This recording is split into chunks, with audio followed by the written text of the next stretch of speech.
हाँ, आपका सवाल, एक मिनट, आपका क्या सवाल था?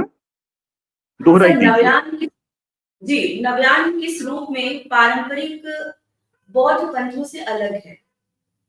जी, पारंपरिक बताइए सर। बौद्ध मत जितने भी रहे हैं, बौद्ध संप्रदाय कहना चाहिए, अलग अलग रहे हैं। वो जी, अपनी एक मान्यता पर आधारित है, बिलीफ पर बेस्ड है।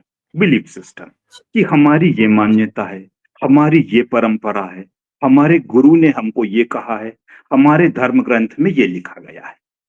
तो जो लिखा आ रहा है, जो उनको सुनाया गया है, वही उनके लिए जी, सच है।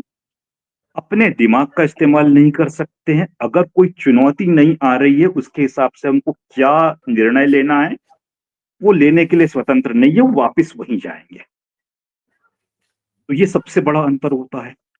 दूसरी एक बहुत बड़ी बात है कि जो त्रिपिटक लिखा गया है, त्रिपिटक कोई बुद्ध ने जी, तो नहीं लिखा था अपने हाथों से। उस बिल्कुल काल में तो लिपि ही विकसित नहीं हुई थी। नहीं थी। ये तो पहली शताब्दी, फर्स्ट सेंचुरी से लेके तीसरी सेंचुरी, थर्ड सेंचुरी एडी की बात हो रही है ना। ये बिफोर क्राइस्ट में थे बुद्ध। बुद्ध के बाद में राइट। अशोक आए थे।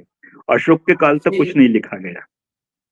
जब एक तरह से धम्म लुप्त हो चुका था, प्रतिक्रांति आ चुकी थी शुंग की, जिसने निर्दयता से बौद्ध भिक्षु का कत्लेआम करवाया था, सिर कलम करवाया था। इतना विभत्स हत्या थी कि कहते हैं कि गंडक नदी जो है वो भिक्षुओं के सिर से भर गई थी, इसलिए उसका नाम सरयू पड़ा है। सर सिर से बिल्कुल भरी हुई थी। और सही है। सांची जी, हो, विदिशा हो, कहां कहां उसने कहर नहीं ढाया। उसके बाद बिल्कुल। गुप्त काल आया, जो कि पूरा ब्राह्मणवादी काल था। और जी, उसके समय, पहली शताब्दी से लेकर तीसरी शताब्दी के दौरान, श्रीलंका में त्रिपिटक लिखा गया। अब त्रिपिटक लिखने जी, वाला कौन था? ये त्रिपिटक लिखने वाला भी एक ब्राह्मण जाति का था, जिनका बड़ा नाम है।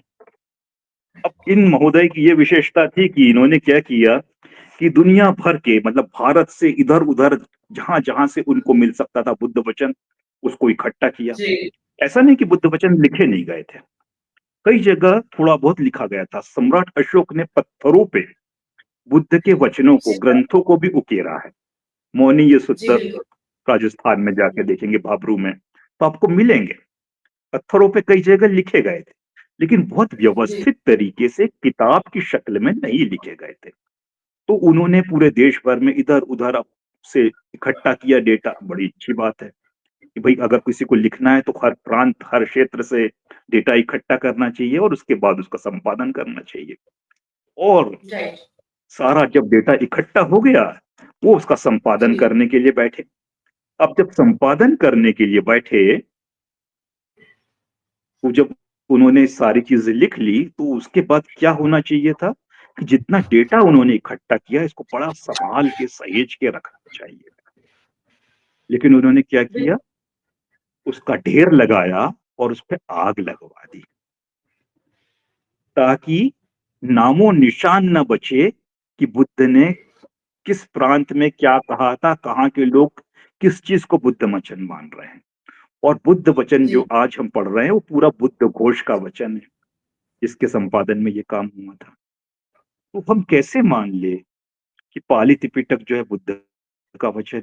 तो बिल्कुल। इसलिए हमको पाली त्रिपिटक में रह रहे के जातिवाद मिलता है, रह रहे के हमको स्त्री विरोध मिलता है, रह रहे के हमको अवैज्ञानिकता मिलती है। ये थेरवाद की बात है। अगर महायान में जाएंगे, तो महायान में पाखंड की कोई कमी नहीं। बोधिसत्व के नाम पे कोई आसमान में उड़ रहा है, कोई 7 जन्म पीछे जाके देख रहा है, कोई कुछ कर रहा, कोई कुछ कर रहा। ऐसी ऐसी अलौकिक शक्तियां, किसी के 1000 हाथ हैं, किसी के 4 हाथ हैं, किसी की ये शक्ति, जी, किसी की वो शक्ति, पूरी अलौकिक शक्तियां भरी हुई है। वज्रयान के जी, तो हाल ही बुरे हैं।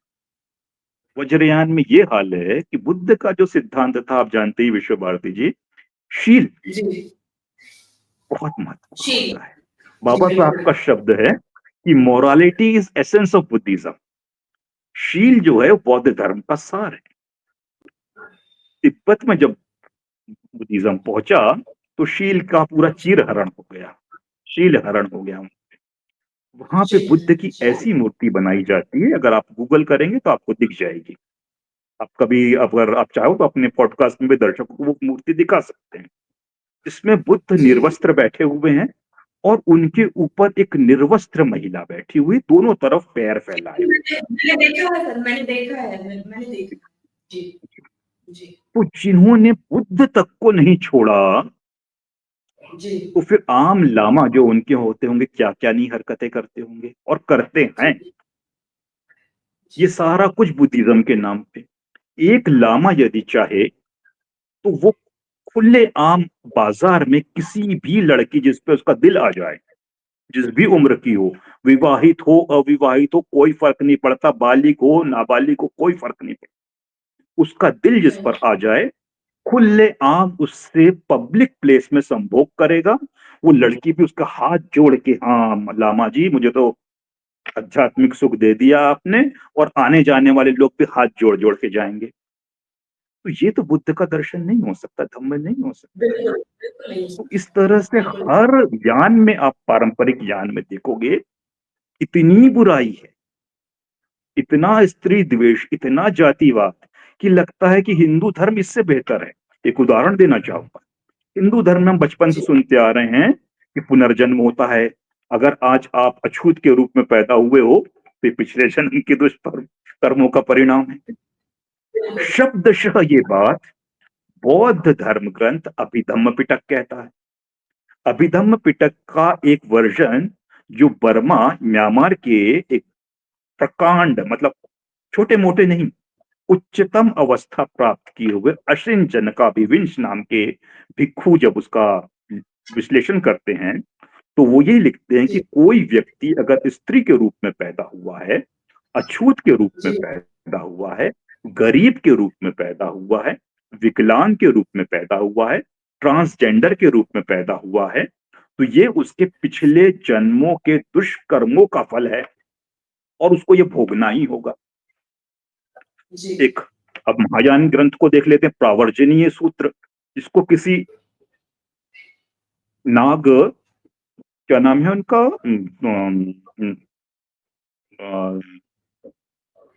नागार्जुन, नागार्जुन बड़े अच्छे नागार्जुन। विद्वान भिक्षु हुआ करते थे। लेकिन ये प्रावर्जनीय सूत्र के नागार्जुन कौन है पता नहीं। ये लिखते हैं कि अगर कोई सांप की योनि में पैदा हुआ है, गरीब या स्त्री या ट्रांसजेंडर या गरीब, जी, वही सारी बातें, तो ये उसके पिछले जन्म के दुष्कर्मों का परिणाम है। तो जो बात ब्राह्मण धर्म बड़े ठोक बजा के कह रहा था, वही बात बुद्धिज्म भी कह रहा है पारंपरिक ज्ञानों में। तो इनमें और परंपरावादी ब्राह्मण धर्म में एक रत्ती का फर्क नहीं। ये बिल्कुल, सारी एक-दूसरे को टक्कर देते हैं। दोषारोपण स्त्रियों पे, दलितों पे, गरीबों पे थोप देते हैं और यथास्थितिवाद का समर्थन करते हैं। यहां न्याय के लिए कोई स्थान नहीं है, समता के लिए कोई स्थान नहीं है, बदलाव जी, क्रांति के लिए कोई स्थान नहीं है। नवयान जी। इन परंपराओं का विरोध करता है। ये समता पर आधारित है, न्याय पर आधारित है, वैज्ञानिकता पर आधारित है। ये सबसे बड़ा धर्म है, बिल्कुल। अंतर है। आपने